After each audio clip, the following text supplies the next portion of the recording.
Everyone. Today on NiCHE Conversations, we are talking about teaching art history, and specifically we're talking about teaching race and resistance in the Arctic, and we're going to be talking to Bart Pushaw about that. And this is part of our visual cultures of the Circumpolar North series, so part 3 of this very popular series wrapped up in September with Bart's post. And wow, I think there's close to like 25 posts. I'm not sure, maybe more. I have to count, but lots of visual cultures of the Circumpolar North content on our site for you. And this is Bart's second piece for this series, but I will invite him in because they're here.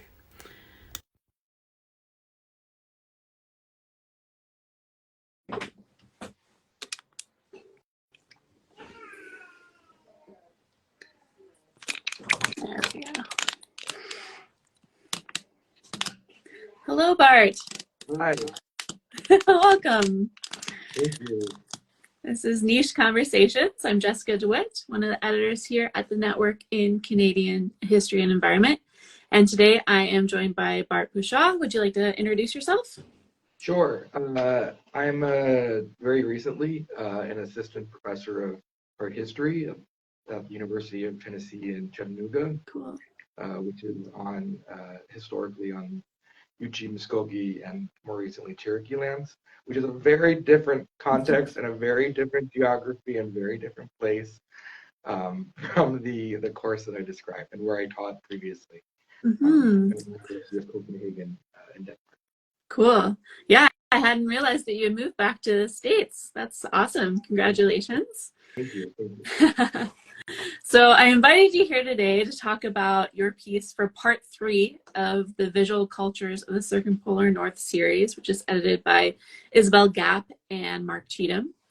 And this piece is called Teaching Art, Race, and Resistance in the Arctic, and it's about a course that you taught.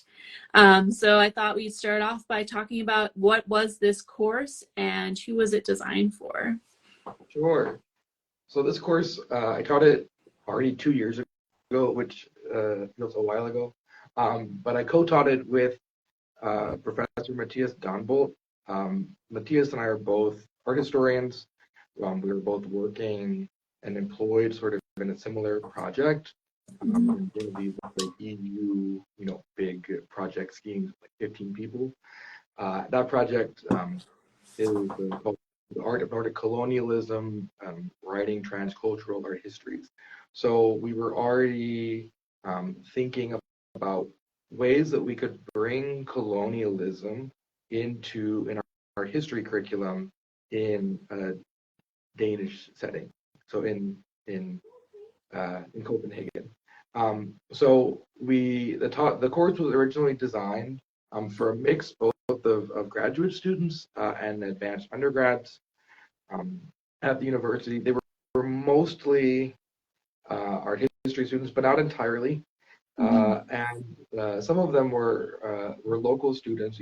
Most of them were from Denmark or Sweden, but we also had a lot of foreign exchange students. I think one of them, if I remember correctly, was also from the United States, which was funny for me. I mean, I'm American, so that was a funny thing to happen there. But it was designed mostly as an elective upper level. So this meant that all the students that enrolled in it like actively chose and wanted to be in the class. So we were very excited because we weren't really sure what the reaction would be, because it was the first time in a while that there had been a course dedicated solely to the Arctic in an art history kind of way at the university. Cool. Okay, so you're an art historian, and this class is very visual based. So what were the visuals that you focused on in the course? Where were they located, or what was their content? Yeah, they were really wide ranging and a really kind of expansive idea. Of course, I mean, we looked at like fine art and paintings, especially, by like outsiders, right? By European like explorers that have these imaginations and have these very fantastical, completely unrealistic visions of the Arctic. But we also took a more expansive approach, and we actually started the course with maps and Mm. thinking about the history of cartography and how the Arctic has been visualized. And I remember the first time we spoke about maps as students, we've been speaking a lot about, you know, these European constructions of the Arctic as like the end of the world, or at this sort of the limit of existence, or this extreme environment. And then they had asked, and they were like, well, how did Inuit use maps? And so, which of course was a natural question. And so already, I think on the first lecture, it was already very obvious that there were so many different kinds of knowledges and how they assume material form, or if there's other kind of information that, you know, like they don't, you know, historically before colonialism, Inuit don't make maps. They don't need to, because they read the landscape and experience it in different ways. Mm-hmm. So it already demonstrated to us that we had to take a really broad and also very exciting and like fresh and inclusive view of objects that we looked at that weren't just like art objects. Because if we use this art Mm-hmm. as a tool, it gets very very exclusive very quickly. Yeah. Yeah. Yeah, I think that when we generally think of art history, we immediately think of paintings, and to just broaden that, even, you know, you focus on that like figure that you focus on in the post, you have like the feature images of it. Or I like this idea of, I love thinking of maps critically, so that's cool that you opened up with that. And also that it's kind of a mixture of, you know, explorer, European settler slash indigenous art, and how you really have to be expansive in your idea of art if you're going to be decolonial, I think, too, as well, right? So because I think the idea of art history that we have is very European centric as well. And that's, yeah. Yeah. Yeah. So when you're trying to broaden our ideas of that, you have to broaden what we think of as art as well, which I think is really cool. I wish I could have taken this course. And I think related to that, in the piece, you talk about how one of the central tenets was to cede space in the classroom. And I wondered if you could kind of explain further how ceding space like helped you with this goal in this class about art and race. So I guess there's two main reasons. One reason that we wanted to seed space was just to create a more active learning environment, that isn't just two people standing at the front of the classroom talking at the students. I think if I remember, I think our meetings were like 4.5 hours, like once a week, and so it was just very draining. We would have to like break for lunch, and, you know, take lots of Yeah. sort of go with the flow kind of energy. So we were very intentional in meeting outside of the classroom, meeting at museums, meeting in other kind of archival spaces, and also introducing students to the wealth and incredibly omnipresent coloniality of a space like Copenhagen, Mm-hmm. which is very obvious for Inuit and Kalaalleq Inuit who are entangled with Denmark because of the ongoing occupation that still exists. So that's sort of one reason. The second reason is maybe more obvious, is that we had two queer white professors teaching this class about the Arctic. Now, it wasn't only about indigenous material, so it wasn't so much that we were trying to, I guess, establish ourselves as authorities, because we absolutely are not. But also realizing that in a lot of ways, from our own relationships, both from Matthias's experience relationships and Sapmi and my own in the Arctic and Kalaalleq Nunat and my own Kalaalleq colleagues, that are very good friends of mine. But it also just made sense that rather than us speaking for them, that they speak to our students directly about their own experiences, and that we aren't standing there, having them read. They can read text or they can read interviews, right, with these people, and Mm-hmm. sometimes we did that. But a lot of ways, um, it just makes sense, I think, to also destabilize the relationship between like instructor and student, that the instructor is like the sole authority of the class, especially in this kind of situation when there's so many different kinds of knowledges, and the history of what knowledge is respected and which one isn't is very obviously racialized in an Mm-hmm. Arctic situation, which I mean, still today, right? There are the Arctic, I think, occupies a really strange position, that it's this kind of geography that like everyone knows about it, but if you don't live there, what do you actually know about it? Yeah. Uh, and there's also, of course, an incredibly violent, right, imperial legacy, especially with academics, especially with like extraction of knowledge, not just in resources, right, but also um, in terms of, right, especially white academics making their career out of going to communities and taking knowledge, right?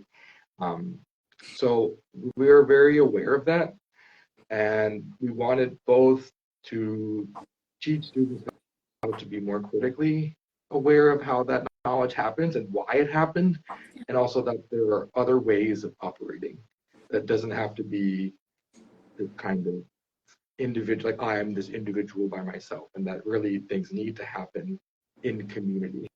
And I think that's really kind of what we wanted to do, right? By welcoming so many different speakers, many of them indigenous, but some of them not, is Mm-hmm. also just about expanding our community and bringing like our classroom as a community to our colleagues, but also bringing our own community right into the classroom.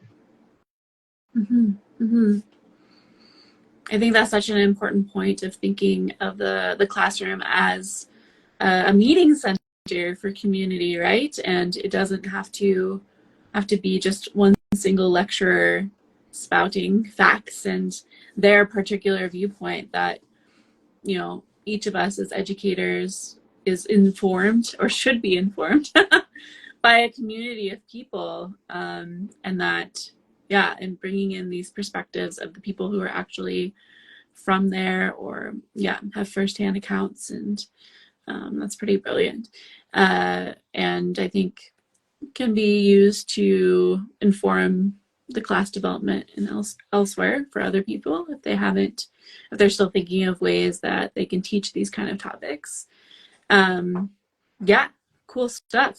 Thank you, Bart, for joining me Yeah, today. thank you. And I encourage everyone to check out this piece. And also, you wrote, I think in the first part, you wrote about a piece of art on a walrus I tusk. Is that correct? did. I Yeah. did. I talk a lot about walrus tusks, and we look at a lot of walrus tusk art and objects. So my friends make fun of me because I'm asking and talking about walruses all the Yeah. time. If it's not walrus, it's seal, and yeah, just thinking about Arctic animals. Right, also because that's what the art is made out of, right? That's what Yeah. that reindeer sled is made out of in that Mm-hmm. banner image, right? It's like walrus ivory. So, which is also a great way to talk about environmental histories, right? By thinking about the materiality of Oh, yeah. what are those relationships? When is it happening, right? Because the history of walrus ivory extraction happens under really different political regimes and for Mm-hmm. different reasons. Yeah. Um, so in that way, I think that was also something that was is my last point, was that I was when I thought about what did it mean that I was writing about this course for NiCHE, Mm-hmm. I was like, I'm really not talking about like environmental history or ecology. But then I realized that actually we were talking about it the entire time. Yes.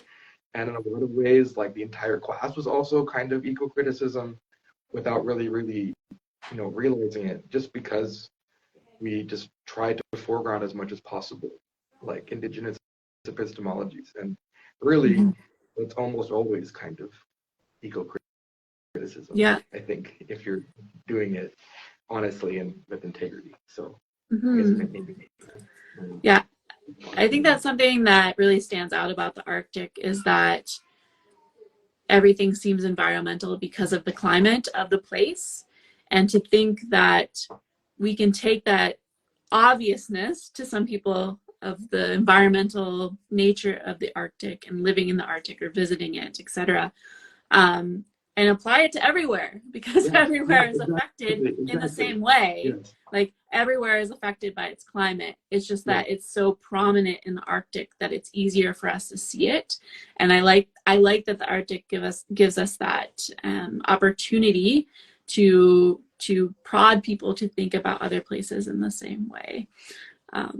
Anyways, that's my 2 cents about. I really love that formulation because I think you're totally right, and I think like so much of my own actual research outside of the classroom is like always about understanding how Inuit are engaged in these really global networks, like also global and also not, and realizing that it is deeply interconnected, even though it maybe appears to be far away and isolated, Yeah. and how art can help us think about that. So I'm a big proponent of, I think, understanding the similarities, Yeah. which also I think helps like normalize the Arctic and not frame it as this like land of extremes or where Yeah. it's like all these loaded words like these like barren landscapes and all this really this way of understanding it that's so divorced from the reality of how people actually live there, right? Mm-hmm. So I think yeah, I'm yeah. It's also why I was so excited, I think, to be just in conversation with NiCHE and with you, because I'm just so I really admire the work that you all do, and I use it all the time in my courses and reading material. So I'm also very Awesome. grateful. Yeah. This is time for me to plug NiCHE Fundraising Month. It started today. So if folks think that the work that we do is cool, you can send us cash.